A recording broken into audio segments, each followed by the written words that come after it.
Alrighty,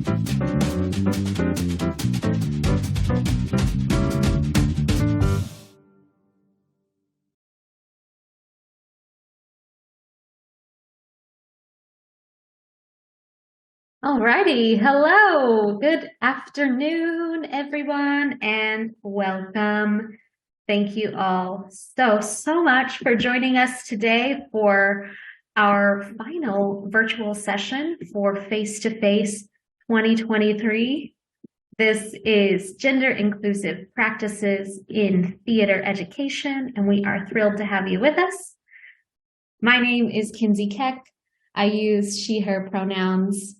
I am a white woman with brown hair. It's pulled up in a clip, but I do have long bangs around the sides of my face. I am also wearing some large rose gold wire-framed glasses that are round and a pink tank top with a white, pink, gray, and black flannel shirt over top. And my background is blurred, but I am tuning in from my kitchen in Washington Heights, Manhattan. I'm also the programming and membership manager for the New York City Arts and Education Roundtable. The Roundtable is a grassroots service organization that works to improve and advance the state of arts education with professional development, advocacy, and online resources and platforms to connect the arts education field. Although we are currently meeting via an online platform, the Roundtable would like to acknowledge that we do work and live on unceded lands. Mannahatta, or the place that is also widely known as New York City, exists on the contemporary and ancestral homelands of the Canarsie, Munsee Lenape, and Wappinger people. These sovereign nations and communities are still thriving here, and we continue to occupy their lands. We would like to give a moment of respect to them, as well as to the Black and immigrant communities, which have helped build the city that we know today. As we recognize that all of our pasts, presents, and futures are intertwined, we would like to lift up a handful of contemporary Indigenous arts organizations that we can all support and learn from. I've pasted those in the chat, so if you haven't had a chance, please save those links. Check out these organizations, learn about them, support them with donations if you can. And I invite you all to paste links in the chat if you would like to share any organizations with other folks on the call. Thank you. I also want to give a very, very big thank you to the sponsors of Face-to-Face 2023. There are so many of them. Here they are. We are so grateful for all of their support for making this virtual and in-person conference happen. But today's session is very specifically brought to you by Entertainment Community Fund and First Republic Bank. So another very big thank you to those two sponsors for making this session possible today. Just a few more reminders. If you're having any trouble with Zoom, you can send me a private message. My name is Kinsey. My colleagues Kim Olson and Alex Latore are also on the call. You can reach out to them as well if you need any assistance via the chat.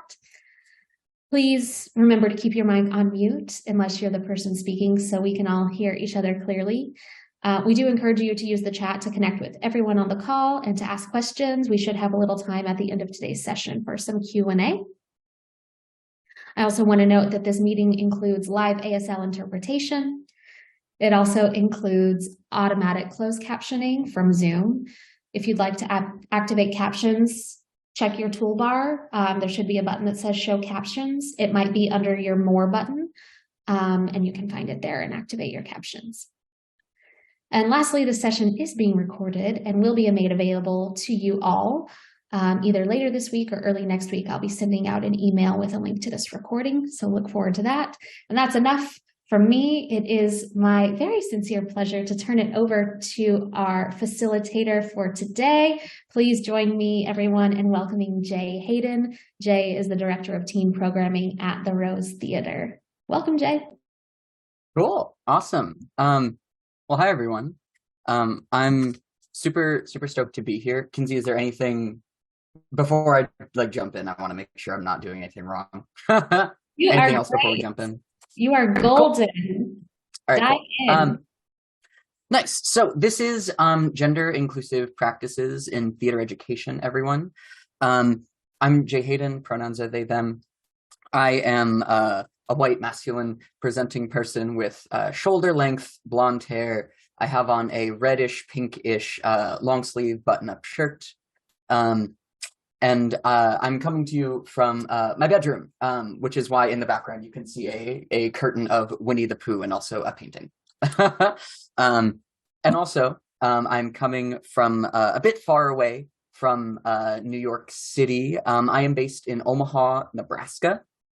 And so because of that, you may hear some wind on the sides because it's pretty hot in the Midwest today and my AC has not turned on yet. So I'm going to go ahead and share my screen and we'll stop me from vamping and instead we'll do the thing that we're here to do. Let me go ahead and pull this up. Now, what we're going to be doing today is rooted in a couple different things, but I think the PowerPoint will help us in a little bit. I will also name, it's been a minute since I've done a Zoom presentation, so I'm kind of relearning what all the processes are. So thanks for your patience as we go through stuff, and I'm really happy to be here.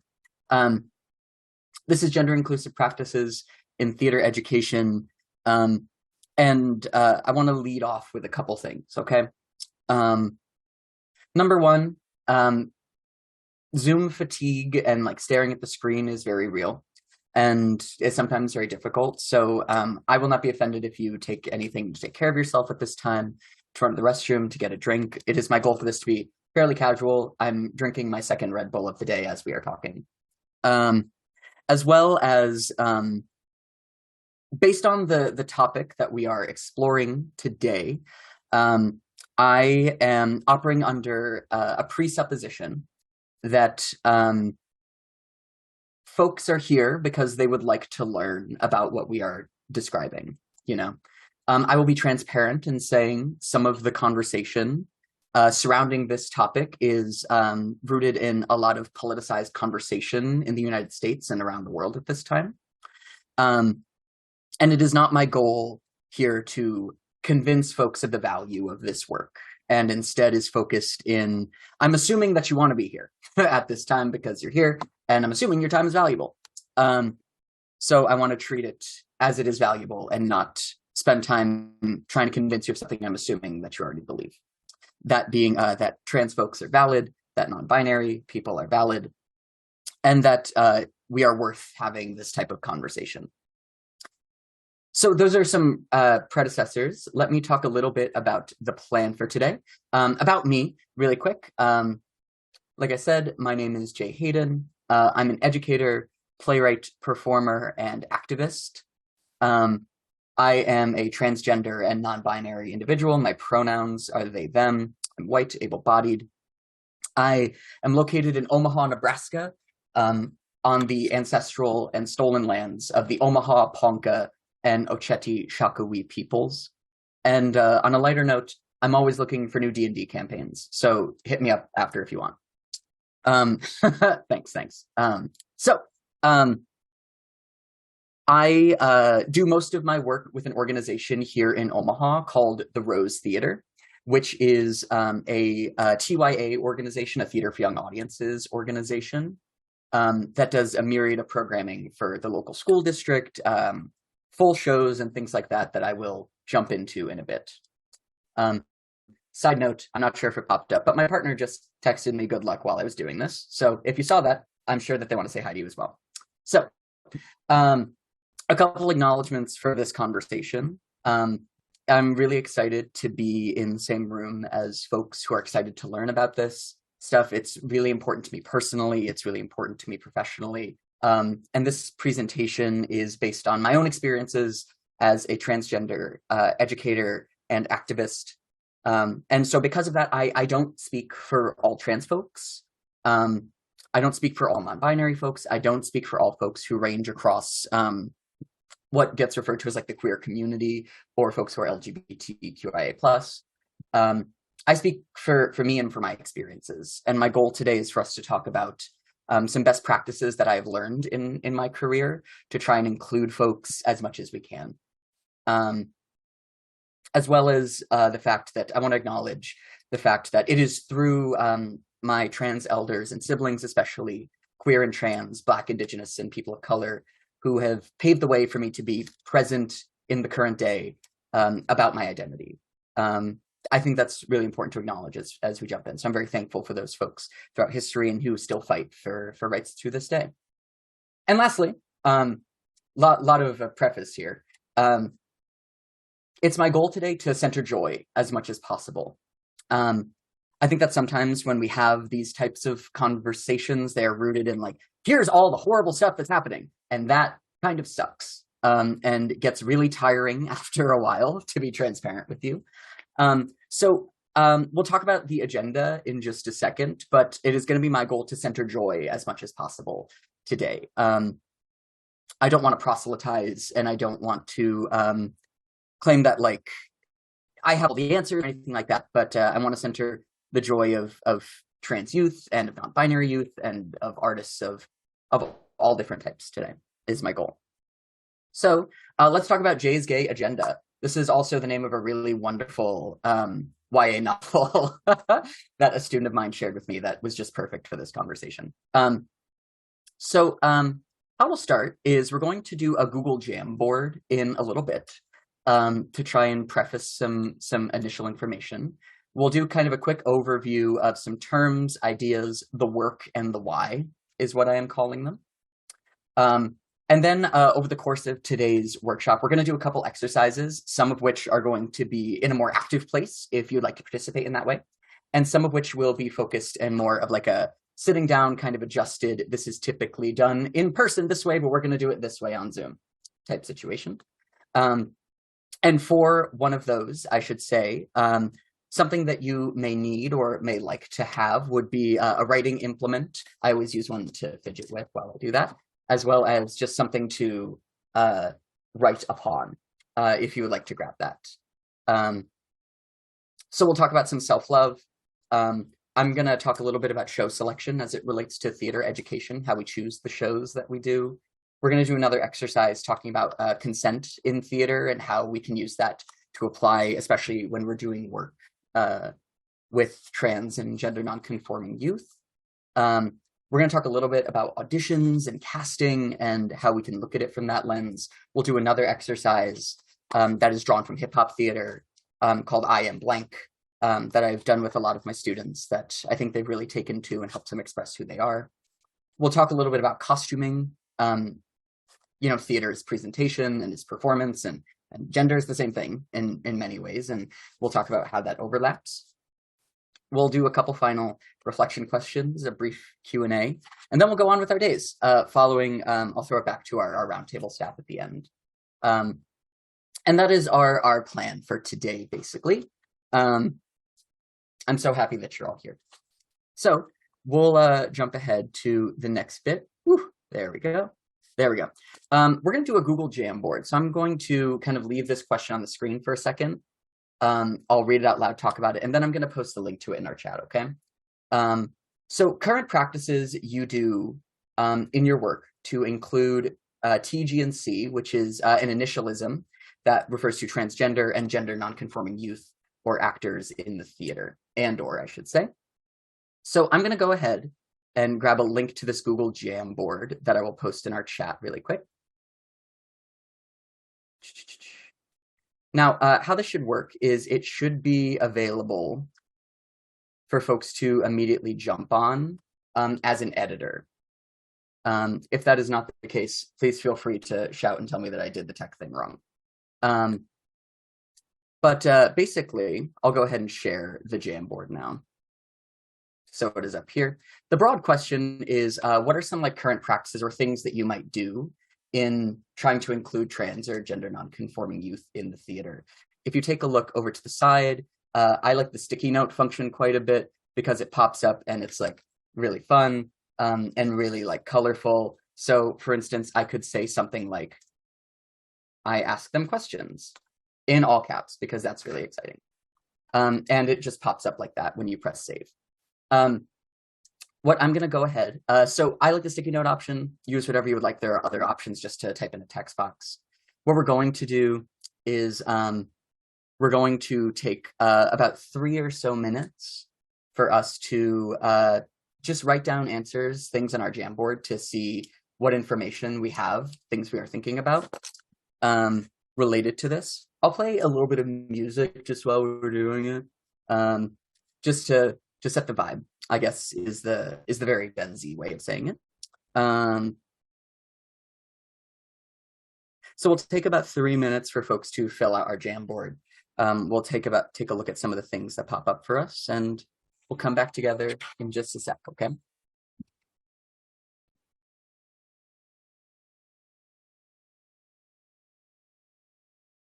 And thank you, Kinsey, for acknowledging as well that if people cannot access the Jamboard, they are also able to place things in the chat.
We'll take another minute or two to wrap this up, okay, friends?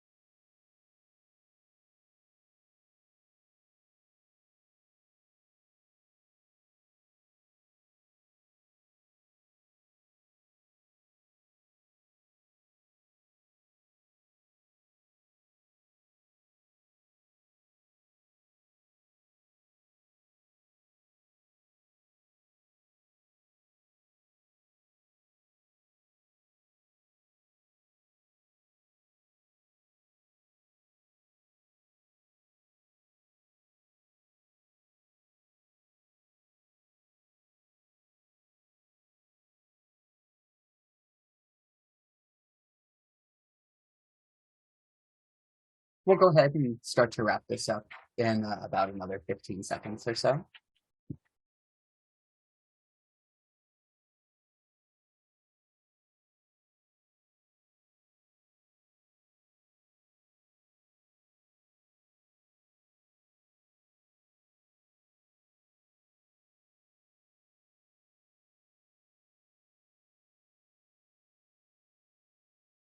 Cool. That song was Green Light by Lorde, Lorde.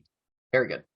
So, thanks so much for sharing with us, folks. I really appreciate it. I really love so much of what is here. But it is also not my goal in this workshop or for this presentation for it to be like, this person said this and I approve, right? So instead, I'm actually going to go ahead and invite us, if people would like to put into our Zoom chat, based on what we see here, things that are sticking out to them. Now, I make that pretty broad intentionally to say it could be something you really agree with. It could be something that you didn't consider before. It could be something that is really clicking for you. So I will write this in our Zoom chat as well as a question. So to write in our Zoom chat, what on our Jamboards is sticking out to you right now?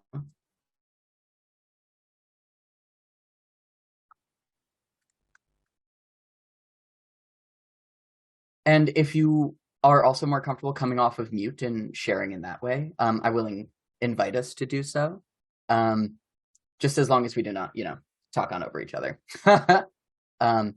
Whether to unmute yourself and to share. One thing on our Jamboard that is really sticking out to you, or one thing that is really exciting. Is it Alex? Am I saying that right?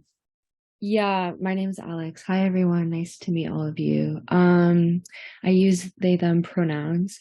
Something that really stood out to me is the seeing gender identity as expansive and ever changing, and my teaching practices reflecting that of liberation and of dismantling a colonial mindset.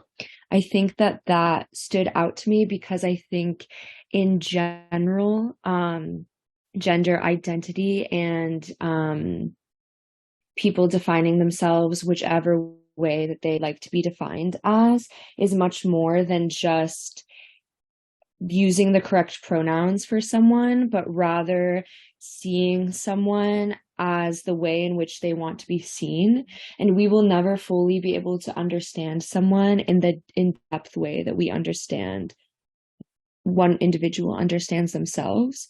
And so I think that viewing transness as a matter of autonomy and self-creation as opposed to a matter of identity and pathology is very important. And I think it's incredibly important in teaching practices, particularly when we're setting an example for younger people. And as a trans, non-binary, gender expansive person myself, I am incredibly blown away time and time again when the young people that I work with are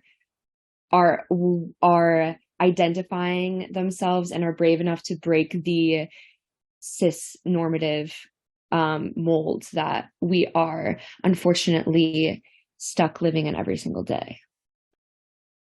Yeah, gosh, that was really brilliant. Thank you for sharing. It's like, especially when you like meet those really brave youth, it's like, gosh, I wish I was as cool as you were when I was 15, right?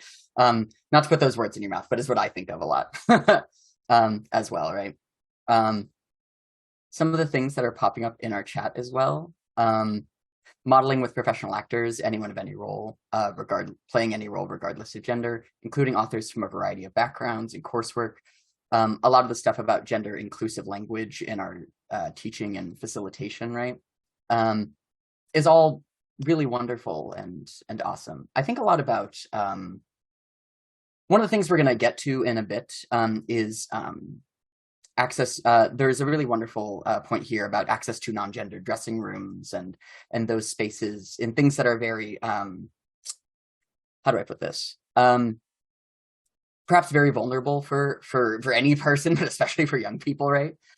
And so how we can address those kinds of things while also being conscientious of the fact that there are certain like logistics that go into our practices, of like, do we have the room for this? Do we have this facility, that facility, etc. Which like we can do what if till the cows come home, right? Sorry, I don't know if there are cows where you are. There's a lot where I am. Thanks for doing this, folks. This is a really great primer for me to understand kind of where we are and where we are coming from. So I'm going to skip back a little bit to our slideshow. I'll go ahead and let it load for myself as well. Perfect. Okay. Very good. So we're going to chat a little bit about some terms you may have heard of, you may not have heard of. Some of this goes in very like different ways. We could spend hours and hours trying to define all of these things. I'm a really big fan of GLSEN, which GLSEN, an organization that is focused on how we can support queer youth in schools who have a lot of resources available to these kinds of things. The biggest one would be the Safe Space Kit that GLSEN offers. GLSEN.org. Yeah, I love GLSEN so much. So this is actually a frame or breakdown of when we have conversations about gender, what things kind of kind of mean, basically, in this graphic in the middle. That being that there is sometimes the idea of gender identity, of how a person sees themselves, right? Which in many ways ties into the really awesome thing that Alex said earlier about like creation and the self and things like that, as opposed to just like one or two or three. There's gender expression, which is some of the outward sense of how a person portrays themselves, which is often like how a person chooses to dress to be seen in one way. There is gender attribution, which is how folks are perceived by others. And then some of the language surrounding sex assigned at birth. The difference effectively being, if I was going to give like a very short comparison, is when we say something like sex, like the thing on your driver's license or on your government documents, we are describing specific physical characteristics that usually relate to things needed in the medical community. And when we talk about gender, we are talking about an expansive frame of all of the things that we see here, how you understand yourself, how others understand you, and how you choose to present yourself in the ways to correlate with the ways that you would like to be best shown, right? And it's a lot more complicated than that, but we could take like hours to do it. Some very basic things that are present here. Transgender, a word that I'm sure we've probably heard before, the idea of a person whose gender does not identify with the sex that they were assigned at birth, and so they would seek to live in a separate way. Someone who is cisgender, whose gender and sex are correlated. Gender identity and expression were some things that we chatted about. The gender binary is a frame that is used to describe kind of a falsified idea of like, there's boys, there's girls, basically. The frame being more that it is a spectrum is a word that is used, not necessarily a line, but I like to think of it as like a 5-dimensional graph in some ways of where you fall, but also just be the person that you want to be, right? Gender dysphoria is a term that refers to, it's present in the DSM-5, which describes kind of some psychological things that folks experience, basically distress that a person feels in experiencing the idea of not being able to present and be seen as the gender that they would like to be. Queer is a word that has in many ways been reclaimed, that you may hear come up quite a bit. You've probably heard me say quite a few times already over the course of this presentation. And for our purposes, I would effectively define it as an umbrella term that often refers to folks who live under an umbrella of LGBT, QIA plus and things like that. However, there are some folks who acknowledge that the use of the word queer has specific political connotations of radicalness, and that itself is a whole debate.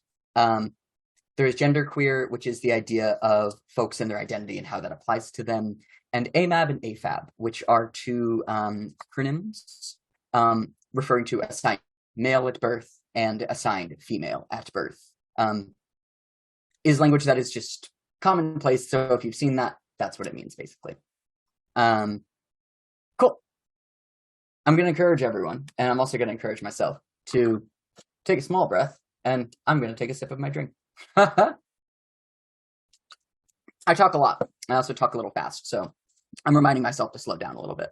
So, I want to talk a little bit about the work, basically, and what I do as part of working with queer youth specifically.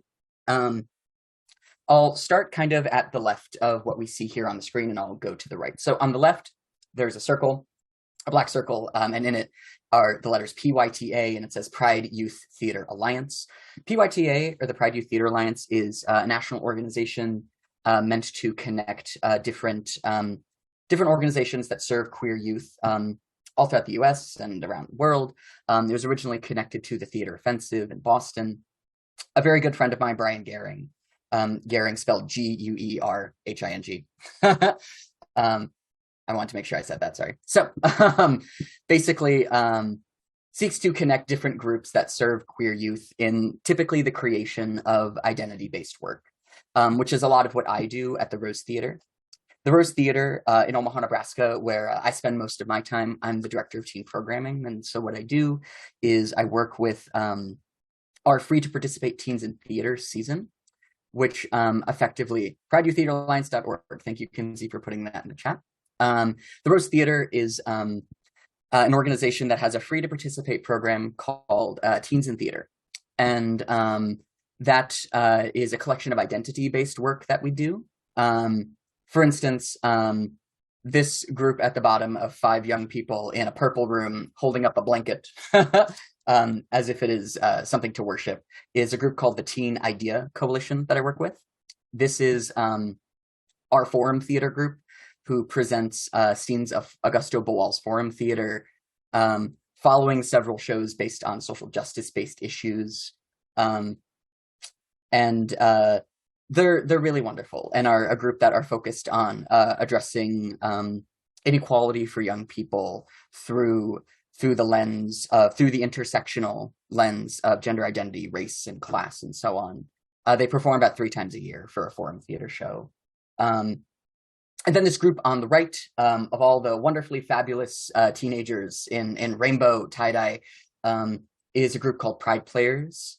Pride Players is a 25-year program at the Rose Theater focused on educating, entertaining, and inspiring our community of students and adults and educators on what it means to be a queer or allied young person in Omaha, Nebraska.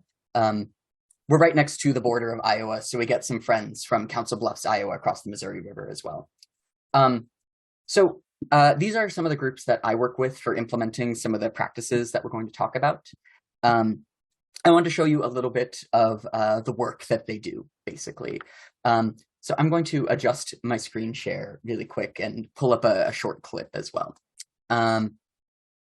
Pride Players, like I said, has been around for about 25 years or so. We're going into our 25th year this year. Each year they create a 75-minute original show based on issues affecting queer youth. So for instance, this past year, they made a Rocky parody scene about trans kids in sports.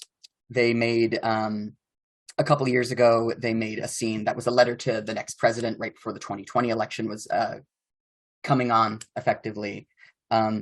And when the era of Zoom theater was the default for everybody based on current levels of the COVID-19 virus and things like that, we moved it online. So Pride Players 22 was an online performance, and I want to show you a quick scene from that the young people just kind of created during their time. I'll go ahead and share my sound for this. Very nice. Okay, so this is a scene called The Identified Flying Object that the teens devised based on some improvisation that they did surrounding the idea of people learning how to use they, them pronouns effectively in conversation and things like that. So I'll go ahead and play this now. Ready? Go on! Woo! What is this? Oh, this is for Flight 11. Do you know what happened to Flight 11? I think they flew over the Bermuda Triangle. Yep.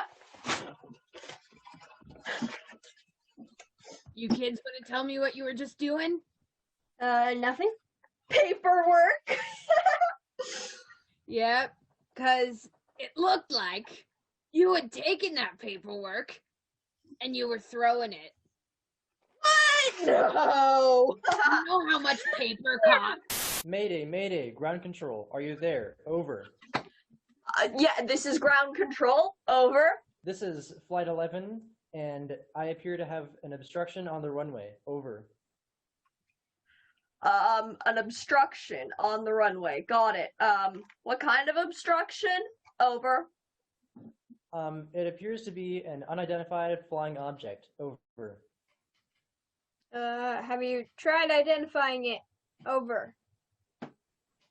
I have unsuccessfully. Over. Okay, well, I think the only thing you can do now is get your parachute, get ready, jump out of the plane, abandon all hope. No, do you know how much that plane costs? Shooting at this altitude is not advised. Can you just try asking him to move? Over. You mean them. I am here to take over your pathetic planet Earth. You humans have been so cruel and unjust to each other for centuries, millennia. We won't stand for it anymore. We will unite all of you humans in a society of peace and justice rather than the horrors you have committed yourselves to. God! It's Mike Wazowski! And they have better morals than most people! What are we gonna do? I didn't go to college! I'm sorry, excuse me, alien, we do actually have a flight trying to land right now, and my job kind of depends on it, so if you could maybe just, like, scooch over a little, over. Well, my grab brake is set and locked right now. I can't really undo that easily. You should have thought about that before you put a plane in your airspace. Ground control, am I understanding properly that there is more than one alien? I noticed the use of the word they that the alien wanted me to use. Over. No, there's just me. I studied your Earth English extremely closely for years, and it is my understanding that the pronouns they, them, and theirs can be used to refer to one singular being. And You've got a given point. that I do not identify with your human gender thing, whatever, that's what I chose for myself. Actually, it's in the Oxford Dictionary, singular they, so, over. And Shakespeare and Emily Dickinson use singular they in their writing sometimes. Over. And they was Merriam-Webster's Word of the Year for 2019. Well, ground control, I guess I should have known more about my own language. I'm coming in for a land... would you try asking the alien if they would like to move their ship off of the runway so I can come in for a safe landing? Over. You know, you humans aren't so bad after all. Maybe not all of you anyway. I can let up my brake and move to the side for you. Thanks, Mac Wazowski. All right, ground control. I'm coming in for a landing next to the identified flying object. Over. Cool. Awesome. Thanks for indulging seeing that, folks. I haven't seen that in forever. Gosh, they're so funny. I think most of them are college students now, which is scary, and the prospect of getting older is scary, but I'll deal with that on my own time, not for you. So that's just an example of some of the work that we do to intentionally include TGNC youth through devising and original theater creation, which is not always what folks are doing, right? Sometimes we are talking about the frames in more traditional, like straight plays or musical theater or things like that, which is some of what we're going to get into in just a sec here. So let me go ahead. And kind of our final thing as we talk about some of our practices, I'll go ahead and share my screen again for this, is going to be the why, right? Kind of the why of what we talk about, right? That being that issues affecting trans performers and youth are things around cost of transition, lack of jobs, discrimination, predatory insurance scams, lack of gender-affirming healthcare, exclusion from shelters, name changes and matching IDs being a huge thing for young people to try and figure out, as well as not great medical care even as you get older, right? On the right here is some pretty hard rhetoric that came out just a little bit ago from the Conservative Political Action Conference in 2023 this year. The quote being, "For the good of society, transgenderism must be eradicated from public life entirely." The whole preposterous ideology at every level, from Michael Knowles, who works for the Daily Wire, kind of conservative news outlet. Now, I bring this up as part of our why because I think it's important to recognize the challenges that folks of these identities face in consistent spaces. So the why of this work is so that they're able to come into these spaces and not necessarily like, what am I trying to say here? To try and make sure that they are in spaces where they can be their full and authentic selves as they feel comfortable. Because there's a lot of places where they can't do that, and it's kind of scary at times. is part of the why. Now, the other part of the why is kind of rooted in three things, okay? And I think that there are three basic principles that guide the work that we are doing, which is respect. Transgender artists and students are not really wanting any special treatment. They just want their identity to be respected, as we should do for all of our students and community. That there is effective privacy as a principle, that the status of being trans, e.g. the sex they were assigned at birth, prior legal names, surgery, or past or current hormone usage, ought to be confidential information in your rehearsal and classroom space. I will name that we all have different mitigating things that impact like different states that we are in and different things that we do that present very odd and sometimes not exciting legal precedent for how things are communicated to home spaces. And what I will say with that is I challenge us to think about the ways that we, above all else, protect the young people that we work with. And finally, empathy as kind of a guiding principle. That being that your transgender and gender nonconforming students, actors, and artists that you work with, they face microaggressions and misgendering every single day of their lives.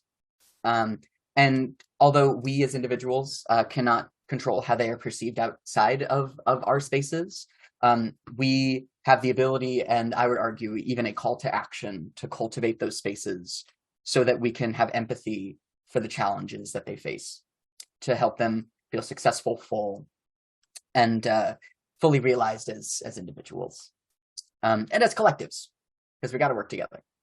So let's do the first exercise, everybody. I've been talking a lot, so let's do some stuff instead. I'm going to encourage everybody to grab something that you may write with and something that you may write upon. I'm going to use one of the many burner notebooks that I have. Now, we're going to take about 3 minutes to do this, okay? Now, in these 3 minutes, what I would like for you to do is to write down for yourself 3 affirmations about yourself. Sometimes I share with students that an affirmation is not that dissimilar to a compliment or just something that you appreciate. So I'm going to write down 3 minutes. Write to yourself 3 affirmations about yourself. Things you admire, appreciate, adore, etc. Ooh, we skipped ahead a little bit. Sorry, that's how PowerPoints work. So we're going to scooch back a little bit and do this first exercise, and we will build upon it from there. So I'll ask us to take 3 minutes to write 3 affirmations to yourself in this physical form, and we'll come back and then we will build on to the next part of it, okay? I'm going to play some music on my end just while we do it.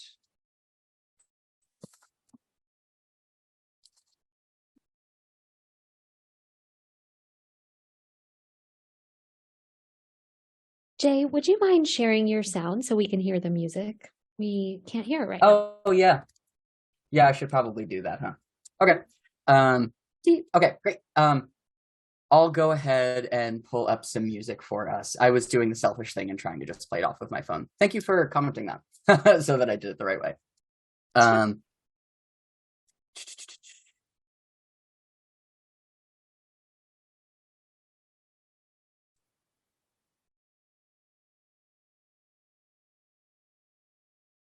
Very good. Okay.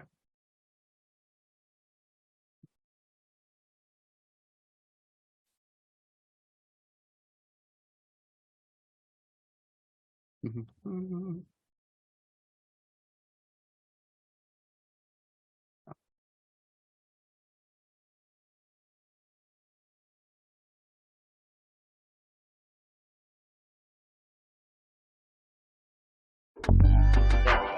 Sorry about that. Huh?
So here's what we'll do, folks. I saw a comment from Barry Stewart, man. Yes, Barry Carmen is a really wonderful friend of mine. We just did a production of Much Ado About Nothing together. We performed it in a bar. It was great. Yeah, no, Barry's great. So yeah, we'll have to chat later. I love him so much. Go ahead. I'll task friends. I will ask us to please take one of the affirmations that you wrote for yourself, whichever one you would feel the most comfortable sharing at this time, and just put it into our chat for folks to see. Okay. So to type into our chat one of the affirmations you wrote down physically, to share with the group effectively. One that I wrote down for myself is I am resilient. I imply discipline from Christopher. That's awesome. I am safe and strong. I'm driven. I tolerate ambiguity. Humble. I'm kind. I have empathy. I'm brilliant. I'm creative. I'm calm. I ask questions. Reliable. Thoughtful. Strong. Creative. I show up. Oof. That gets me. I am patient. I am not what people see. I find the humor in situations. I listen. I cultivate curiosity about others. I'm curious. I'm loving. Everyone here is so cool and awesome. I pursue happiness, right? They're still going to keep coming in. But please continue. I will share kind of the next step for this, okay? So for this next bit, there's we're going to do kind of a truncated version of how this exercise works, okay? The picture that we see on the screen at this time is from a project that I did last summer called Painting My Own Reality. It was an original play that students created based on a quote by Frida Kahlo. And these self-portraits that they made were the set of the show, effectively. And so what they did to start off is they would write down these kinds of affirmations like we did. And in the full, like, zoomed out version of it, we got a light projector and some large butcher paper and traced their outline. So this is their real kind of embodied selves. And then filled in were these affirmations and things about them. I am by no means a particularly great physical artist, but I'll show you a small example. So here is a stick figure, and I took mine. I am strong, I am beautiful, I am resilient, and I had it outline the person effectively. So if you will so indulge me, go ahead on the piece of paper that you have. If you would like, I'll encourage you to just draw a stick figure a la this. Doesn't need to be great. And all you do is you begin by taking your affirmations for yourself and having those effectively become the border of the stick figure. My three were I am strong, I am beautiful, and I am resilient.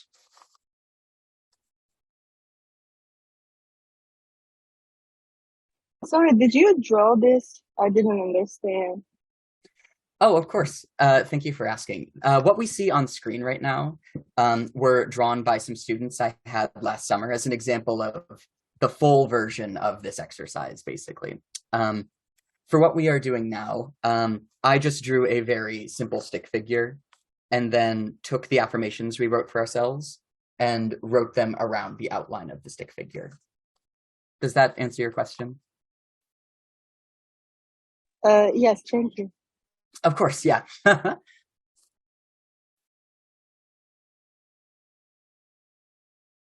This continues on with the idea of filling it with the things that matter the most to you.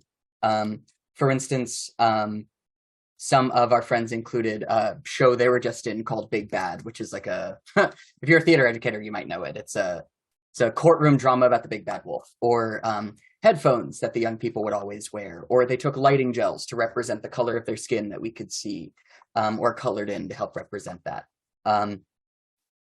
I like to do this exercise with youth, whether it is for production or whether it is for theater creation, especially with queer youth and with gender inclusive practices, as a way to center joy and to center the beautiful things about ourselves. It's also a really wonderful ensemble building activity because somebody can operate like a big flashlight that we trace on big butcher paper.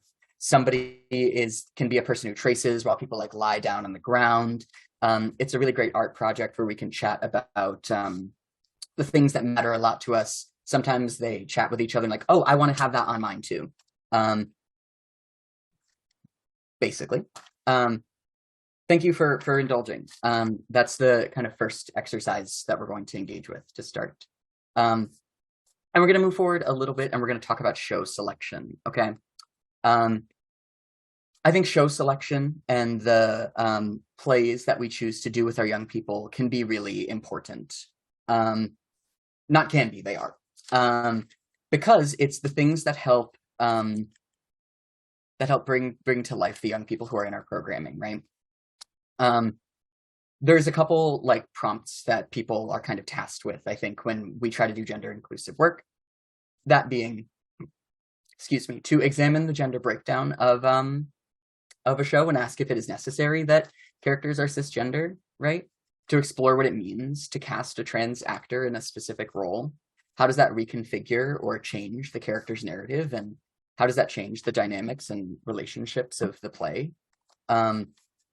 The example here on the side is of a recent regional production of Little Shop of Horrors that included George Salazar and MJ Rodriguez. George Salazar, a gay man, and MJ Rodriguez, a trans woman. There's a really great performance of them singing Suddenly Seymour on one of the late shows. I forget which one. But the context for this kind of thing in a professional theater setting was that it so profoundly changed the context of these characters' relationships.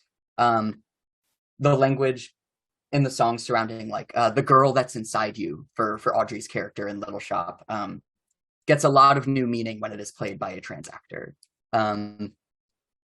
There's a really wonderful article from HowlRound that talks about identity conscious casting that builds into some of this work. I'll go ahead and link that article right now.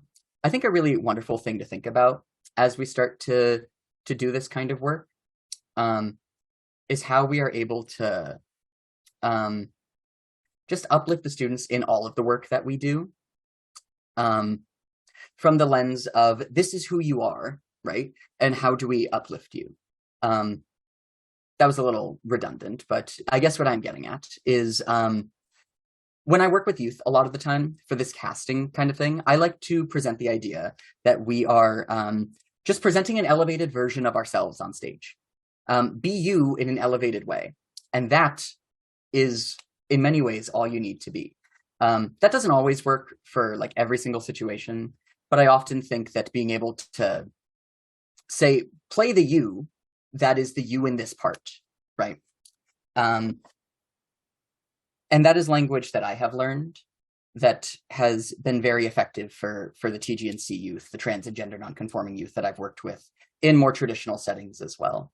The other part of show selection that I think is really interesting to talk about is how we look at the scripts that we are doing. I've given two pretty common examples that sometimes present very interesting debates and conversations as to how they ought to be done, or if they ought to be done at all.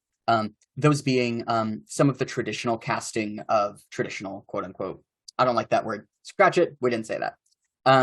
Some of the casting that we typically see of stepsisters and productions of Cinderella, where one of them is a young man playing one of the stepsisters effectively in drag, as well as productions of Matilda, which which very often have a man playing the Trunchbull, the kind of evil, rude, not very kind principal of the school that the main character goes to. The question that kind of comes with these show selections is, are there tropes or harmful ideas presented by the gender breakdown of characters in the show? It is not my belief that I ought to prescribe for this, for these two examples, particularly because there's a lot of debate even like in the community as to when it is valid to do this, when it is not, right? I think that there can sometimes be very exciting things to be done when we present drag in this way, or students crossing across these places, and sometimes allows for young people in youth theater especially to explore things. You know, you're putting on a costume and presenting something that you might not have had a chance to otherwise, right? But those are conversations that are kind of nuanced to the experience of the young people and to what you would like to communicate, right? I've seen plenty of productions of Cinderella where it is done in this is a guy wearing a dress. Isn't that really funny?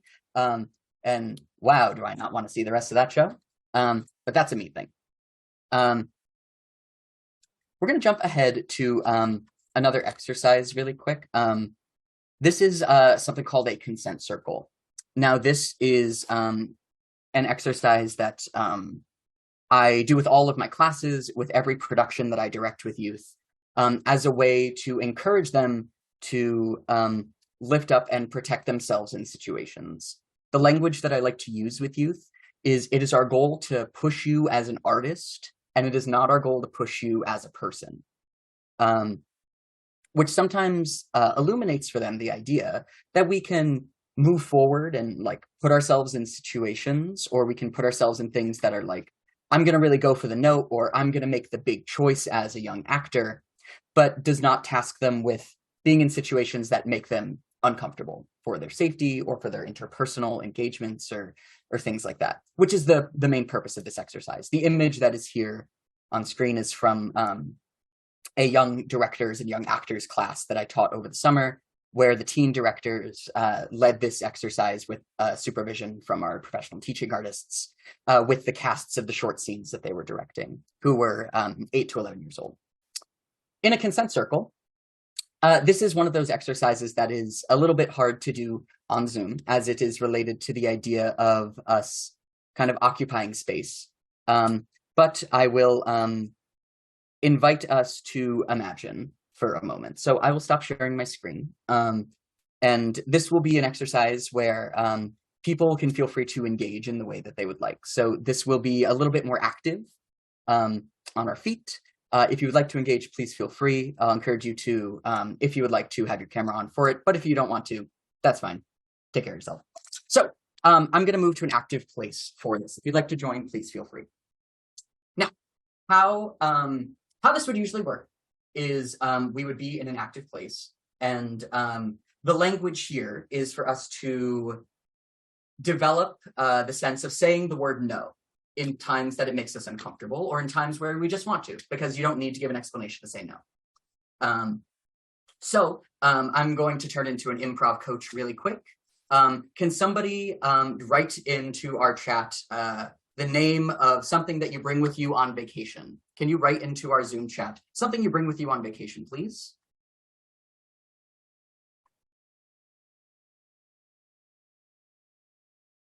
Great. The very first one that I saw was passport. So we're going to do passport. And passport is going to take the place of the word no in this game. How this would traditionally work is, let's say, for instance, Barry, as you're on screen, are you okay if we demonstrate this exercise with one another for a second? Okay. So how this would work is, let's imagine that we were standing in a circle, and I would turn to Barry and I would say, Barry, may I take your spot? Now, Barry, you have a couple different options. You can say yes, or you can say passport. So I would say, may I take your spot? And you could say yes, or you could say passport. Can we try that really quick? Okay, Barry, may I take your spot? Passport. Now, when someone says passport, what everyone is encouraged to do is to take a deep breath and to let it out. So could you give us the word again really quick, Barry? Passport. So we all take a breath in and let it out. I got a passport, and that's cool. All that would happen then, thank you so much, Barry. All that would happen then is then the energy would shift to Barry in the circle. And Barry would go to someone else in the circle. If you want to demonstrate back to me, that's great. And you would ask the same question. I would have the same options as an answer. Jay, may I take your place? And in this case, I'll say yes. So a big thing with this, and then you would walk over, but you kind of can't do that because of how physics works. So thanks so much. I muted myself, sorry. How this would work is a big key with it is people cannot move forward to take the spot of someone until they get a yes. And then, so for instance, in this case, Barry, I gave you a yes, and you would start to walk towards me. And then I would go to someone else and ask for their spot. And it would kind of popcorn around, and we get used to the idea of saying passport as kind of a code word. Because sometimes the word no is kind of hard for students at first. I think sometimes that we live in a traditional like theater world where you're kind of told you don't want to be a difficult actor or a difficult student or something like that, which inadvertently leads to the idea of people not advocating for themselves, you know? And so it is my goal to then remove the word passport as our example, and then include the word no. If students still feel uncomfortable with that, we go back in our kind of collective, usually collectively developed community agreements or our rules of the class. And we have passport as our no word, or as our, I don't feel great right now, I want to take a break. So we would use passport as our code word for like, I'm going to zoom out a little bit and I'm going to not be here for a sec. And that is okay. It's kind of the language that we use. And that is a consent circle. We use this, I've used this with students as young as 8 years old. I use this in my year-long 8 to 11-year-old acting class that I teach to encourage the idea of how students can take control of what makes them feel comfortable, but also encourage them to push themselves as actors, right? It's that fine balance of like, well, I don't want to be loud because that's like, or for instance, I don't want to make the fun, goofy choice, right? Because I'm coming out of my shell, which is fine. As we like learn to grow it, and as we learn to push students in a way that helps them grow as performers and not as like be pushing them as people effectively. And that is a consent circle.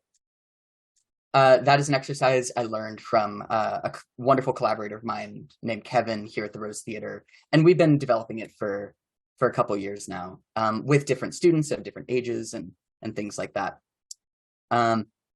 Cool. Let's go over to our slideshow again really quick. Great. We're going to talk a little bit about some thoughts on auditions and casting really quick. I'm going to peek at my time. Great. So for auditions and for casting, I think that there's a couple things for us to think about. Okay. Standard audition forms, they ask for name, vocal range, etc. This was something that came up in our Jamboard, right? Considering adding a space that asks what pronouns that you use, I think it's very important for this to be something that is also optional information that people can share. One of the things that got pointed out, I think, on our Jamboard and is part of our usual practices is that very often young people who are still like questioning their identity or still trying to figure it out can feel very put on the spot to say, well, now I need to label myself, or now I need to put myself in a place where I don't really know what I am and I don't know what to say. Right. And that is actually unintentionally really harsh or difficult for some of those young people when our goal is to include them, right? So leaving space for people to not choose that if they would like, but leading the way and saying this is a space where you can if you want. As well as asking the gender of the roles the auditioner is comfortable being cast in. This opens up a lot of possibilities. And then it's also important to acknowledge, if we're talking about musicals, right? Hey, if we can do it for Sutton Foster, we can do it for the kids that we care about, right? There's some of the logistics of changing the keys in music and the logistics of licensing and things like that. But I think it's an important thing to do. On the side over here is a screenshot from a recent audition form that I gave to some students of mine. At the Rose, we do something called our Young Playwrights Festival, which is a short play festival of 10-minute plays written by our teen playwrights in the playwriting class I teach on Saturdays. So for this, some of the language that we used asked about if students know any American Sign Language, as there was a play that heavily uses American Sign Language, and we wanted to put their skills to the test. We asked, are you comfortable playing a character with a gender different than your own? We offered a yes or a no, and to tell us more if you want. this is a part where it got kind of interesting because a lot of my teen playwrights wrote a lot of plays that were about having trans or gender nonconforming identities, and that was very key to the play. There's one this year called Frankengender that's about a young trans boy who, and it's like a Frankenstein pastiche, effectively. And it's really important when we talk about casting and things like that, which we'll come to honor those kinds of things. And so the language that I ended up landing on is some plays in the festival have characters who are trans / non-binary, and we want to honor those same lived experiences when people play those parts. Are you open to being considered for those parts? This is not asking a young person, what identity do you have? This is acknowledging what we want to do and if they feel comfortable playing those parts with that information. And also over time, we develop relationships with these students where we can tell that. But it's just kind of an important kind of caveat, right? I think as we talk about professional theater too, this is language that can be used because we want to make sure that there's some of that like language and identity stuff that's really important that is sometimes hard to specifically parse out. And this is the language that I've come to that I've felt the most comfortable with over the years. Cool. This is one last exercise that I would like for us to do. This is another writing exercise. I'm going to be an improv coach again really quick. And this time, can everyone look around the room? And can you write into our chat the name of one thing that you see in the room in which you are in right now? So in our Zoom chat, may you write the name of one thing that you see in our room at this time?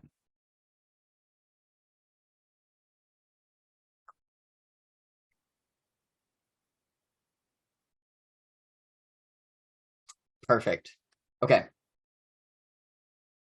This is an exercise I learned from a theater artist called Paige Hernandez, who's really brilliant and is a,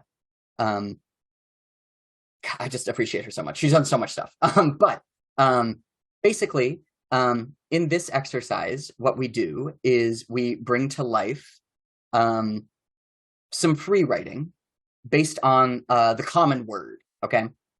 So if I scroll through the list of all the things that were here, you're going to have a title for your poem that you're going to do. This is an exercise where you would need something to write with, some physical paper and pen. If you would rather write on a computer or on a phone and a notes app or something, that is also fine. There's less of like a physical aspect to it. So anything that is best for you to write with at this time, I should say.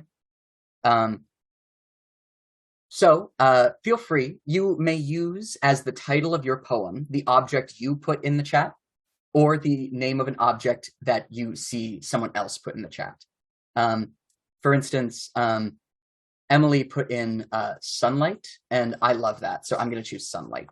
We don't all need to choose sunlight, but that's one that I really liked. And I'm so happy that spring is here. So I'm going to choose sunlight. How this works is you begin with the word sunlight as your title, and spring, yes, thank you. You begin with that word as your title, and then you begin by writing a sentence about that word. Every sentence is going to start with that word that you chose. So every sentence I choose will begin with the word sunlight.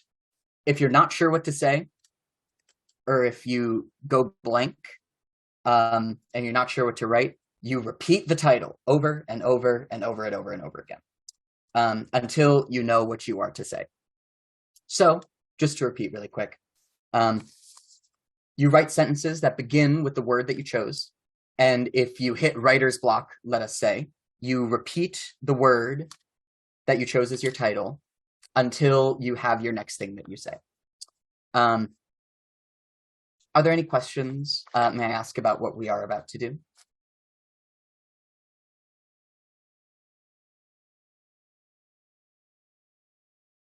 Okay.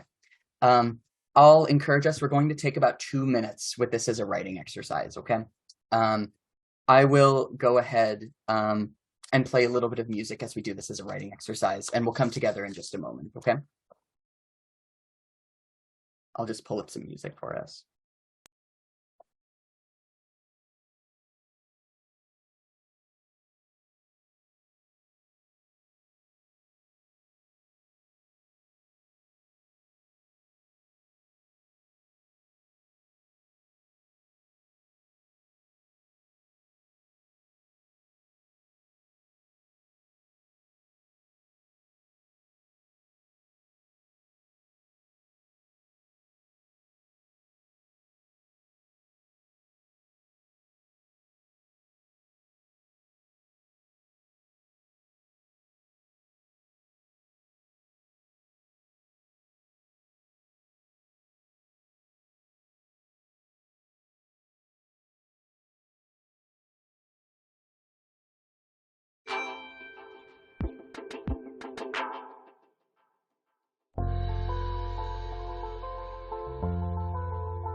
Go ahead and take one more moment, please.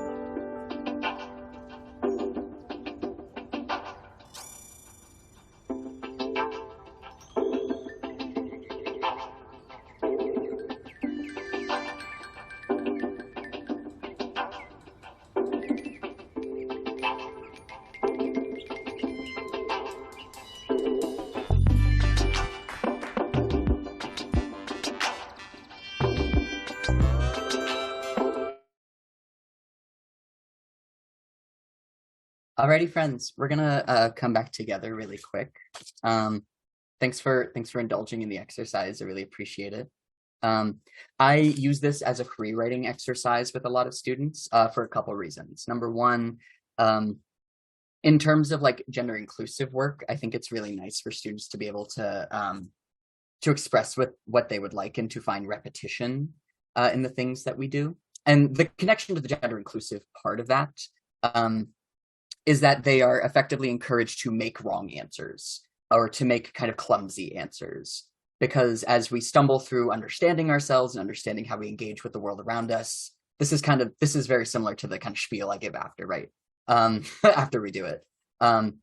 Hey, you might have gotten to a block, and that's cool. You find something to say and you keep going because you got to keep going because you have people who support you. Is kind of the spiel about that I give. And it's a little trite Dead Poet Society, but that's just how I roll. Is there, may I ask, is there anyone who would be interested in sharing either in the chat or through an unmuted microphone the piece that they worked on the past few minutes?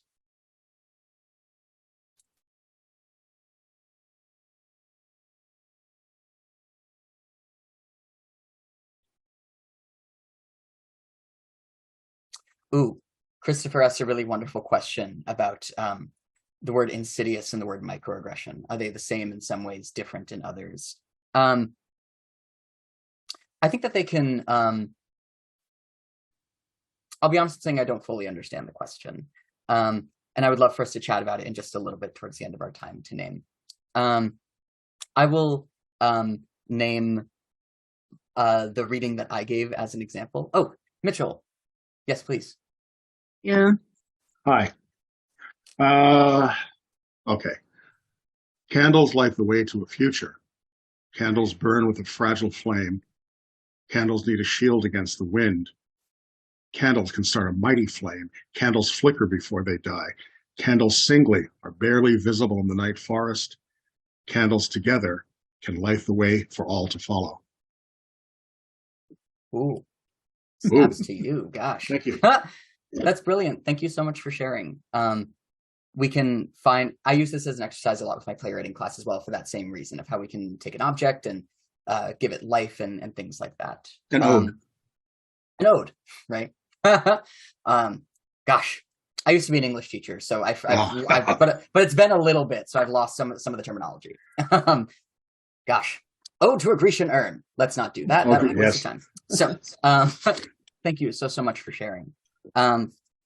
I will go ahead, friends, and share my screen for one last thing that I'd like for us to talk about, which effectively is costuming. And we'll leave about 5 minutes for some final thoughts, questions, and then I'll throw it back to our roundtable staff. Thank you. Please feel free if you would like to share things in our chat as well, if you did not feel better sharing it through an unmuted microphone. In terms of costuming, I think that there's a couple things to consider. Over here on the side is at the Rose Theater. I'm part of our resident acting team, and so these are from 2 shows that I did in the past couple years. On the top is from Giraffes Can't Dance, and on the bottom is the musical adaptation of Don't Let the Pigeon Drive the Bus, both TYA productions. I was a businessman. It was really fun. Anyway, I think that as we talk about how we include TGNC youth, as we include as we do like gender inclusive and conscious work, costumes are a really big part of that, right?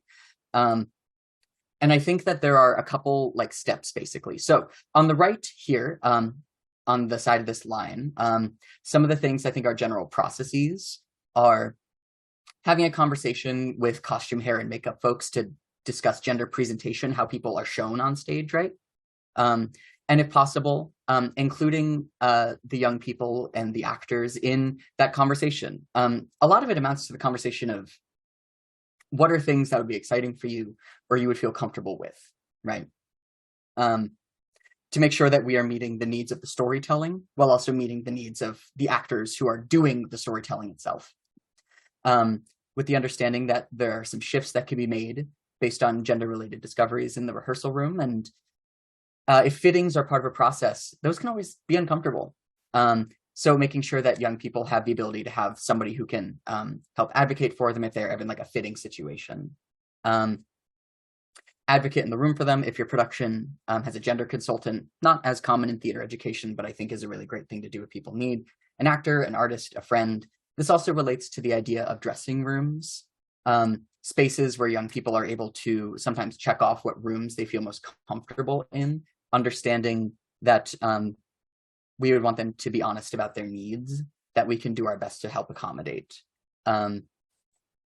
Spaces, whether they need to change costumes or spaces, whether they need to put on special kinds of makeup, access to certain things to help them feel affirmed and things like that. On the left here is kind of the 3-step process for productions that I've done, professional productions that I have done that I kind of implemented with some of our designers at our organization.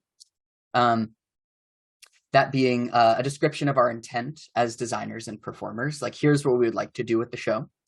A meeting where a designer comes with some ideas to talk about the gender expression of characters, and then a design proposal implementing ideas and approval. An example that I would give is for our production of Don't Let the Pigeon Drive the Bus, I talked to our costume designer a lot about like, how do we play with what I felt comfortable with at the time, which was how do we play with this kind of like American Psycho hyper-masculinity with some like feminine things on top of it. So we did painted nails for the character, but a 3-piece suit, but the 3-piece suit had flamingos on the vest. And we had pink pants and we did Chelsea boots as a kind of high heel, basically. Were ways that we matched what people felt comfortable with into the language of here are ideas for the costume effectively. That's kind of a short thing about costuming, a lot of which gets boiled down to asking, what are you going to feel comfortable with and how can we make that happen? And opening up that as a space and a conversation for students as they need it effectively. Gosh, I talked a lot. That last part just said questions. which is to say, I am coming to the end of my situation here. I believe I have, I would say, a couple minutes for a few questions if people have, if they would like to put them into the chat or to come off microphone and share in a separate way or anything like that. Just about any of this work or anything we chatted about today.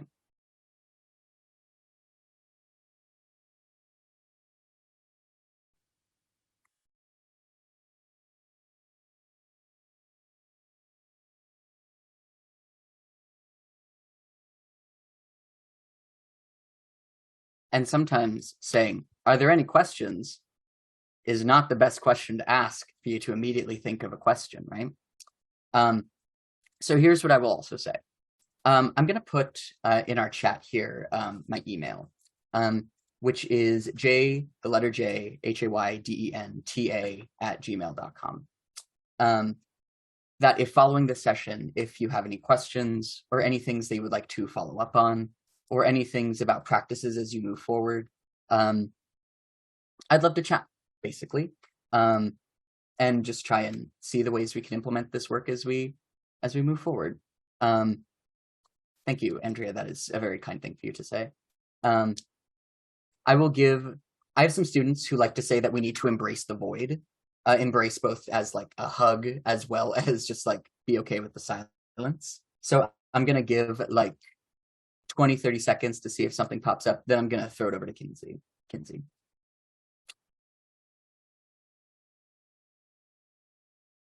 Ooh, Krista has a great question. Is PYTA only for queer youth theater groups or for groups that include queer youth? PYTA, Pride Youth Theater Alliance, traditionally is focused on groups that are for queer youth theater groups, so focused on creating art and theater about being queer youth. There's a lot of resources that the organization has that I'm sure, I used to be on their advisory board, I'm not anymore, so I'm not going to speak for them. But I'm pretty sure that they'd be pretty cool to share info or resources or things that people want to get in contact about. So it is for groups that make art about being queer youth. But they love to talk to people because we all got to talk to the stuff.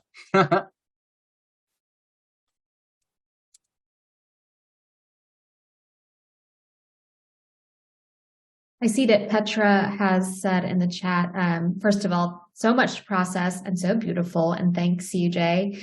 And asked about sharing some of the material that we went through. I think specifically, maybe some of the workshops that you led us through, or sorry, some of the materials that you led us through, the resources. And I wonder if it might be possible to share your slideshow, like a PDF version of your slideshow with folks in my follow-up email. That's up to you, because I know it's your material, so it's definitely okay to say passport and say no. But some folks requested that in the past to just sort of walk themselves back through the sessions. What do you think about that? Yeah, I'm totally cool with that. Is it okay? Can I send you kind of the PDF version of it and it'll go out with the kind of follow-up email of this? Yes, that'd be great. Cool. Nice.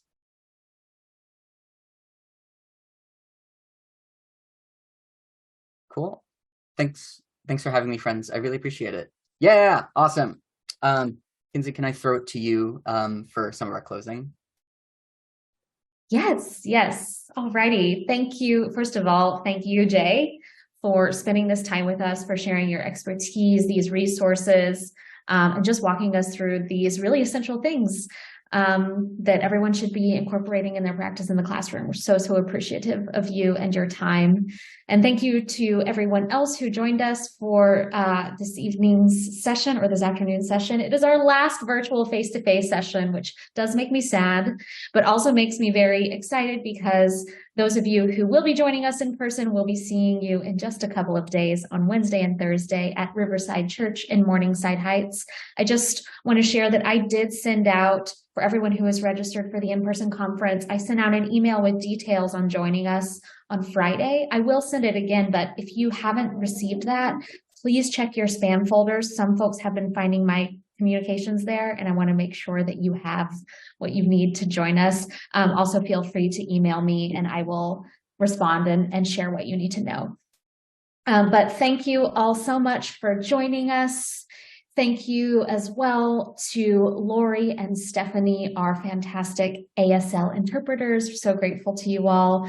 Everyone, have a wonderful evening, and we hope to see you again soon. Thanks all.